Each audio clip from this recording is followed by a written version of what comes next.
Hello friends, different type indefinite ইন্টিগ্রেশনের আরেকটা problem কি করে সলভ করব।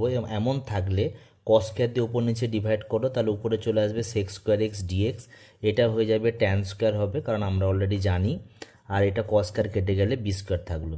এবার 1/a স্কোয়ার কমন নিয়ে নাও, তাহলে সেক্স স্কোয়ার এক্স ডিএক্স এটা হয়ে যাবে tan square x plus b by এর হোল স্কোয়ার হয়ে গেল।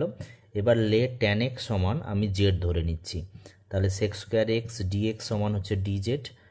এবার ভ্যালুটা জাস্ট রিপ্লেস করে দাও, করে দিলে ডিজেড বাই হয়ে গেল জেড স্কোয়ার প্লাস হচ্ছে বি বাই এর হোল স্কোয়ার। এবার এর ফর্মুলা আমরা জানি a square 1 by tan inverse formula হয়, তাহলে 1 বাই হবে বি বাই এ, এটা হবে ট্যান ইনভার্স। ট্যান ইনভার্স হচ্ছে a x a z by হচ্ছে বি প্লাস সি।